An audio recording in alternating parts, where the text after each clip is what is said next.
বাংলাদেশ না ভারত? অবশ্যই বাংলাদেশ, বাংলাদেশ। এটা কোনো রাজনৈতিক প্রেক্ষাপটে না।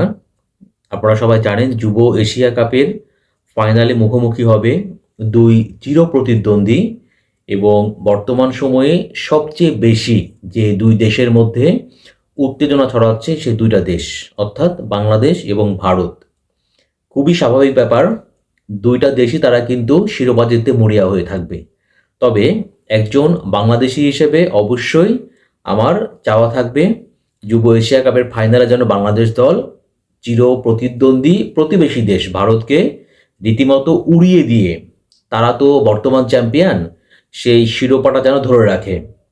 তো এখানে আহ, আমরা সবাই জানি যে যুব এশিয়া কাপে সবচেয়ে বেশি সফল দল বা সবচেয়ে বেশি চ্যাম্পিয়ন হয়েছে ভারত, কিন্তু ২০২৪ এশিয়া কাপে আসলে আপনি কোনোভাবেই বাংলাদেশের চেয়ে ভারতকে আপনি এগিয়ে রাখতে পারবেন না। কারণ প্রথমত হচ্ছে যে যদি আমরা গ্রুপ পর্ব দেখি, ভারত ছিল এ গ্রুপে এবং বাংলাদেশ ছিল বি গ্রুপে।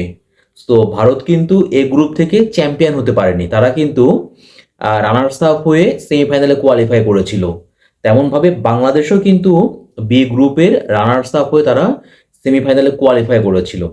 এখন দেখেন সেমিফাইনালে গিয়ে আমরা দেখেছি শ্রীলঙ্কাকে ভারত 7 উইকেটে হারিয়েছে, হারিয়ে তারা ফাইনালে কোয়ালিফাই করেছে। তেমনিভাবে বাংলাদেশ কিন্তু এ গ্রুপের চ্যাম্পিয়ন দল পাকিস্তানকে রীতিমতো উড়িয়ে দিয়ে তারাও কিন্তু ফাইনালে কোয়ালিফাই করেছে। তাহলে পারে 24 সালের যুব এশিয়া কাপে বাংলাদেশ এবং ভারত, আমি বলবো তারা কিন্তু একই কাতারে অবস্থান করছে।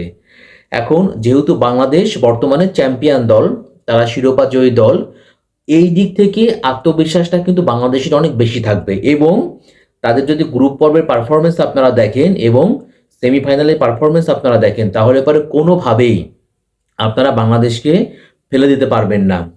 তো এখন লড়াইটা কিন্তু হবে শিয়ানে শিয়ানে, এবং এইখানে ভারতের চেয়ে অবশ্যই বাংলাদেশ দলের শিরোপা জেতা বা চ্যাম্পিয়ন হওয়ার সম্ভাবনাটাই কিন্তু অনেক বেশি থাকবে।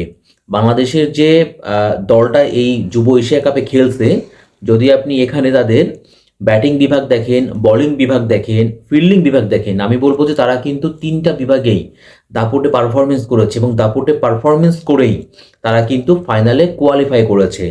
তো অবশ্যই বাংলাদেশের জন্য এটা শিরোপা ধরে রাখার ম্যাচ।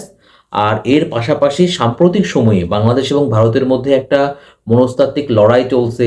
বাংলাদেশ থেকে ভারতকে বয়কটের ডাক দেওয়া হচ্ছে, ভারত থেকে বাংলাদেশকে বয়কটের ডাক দেওয়া হচ্ছে।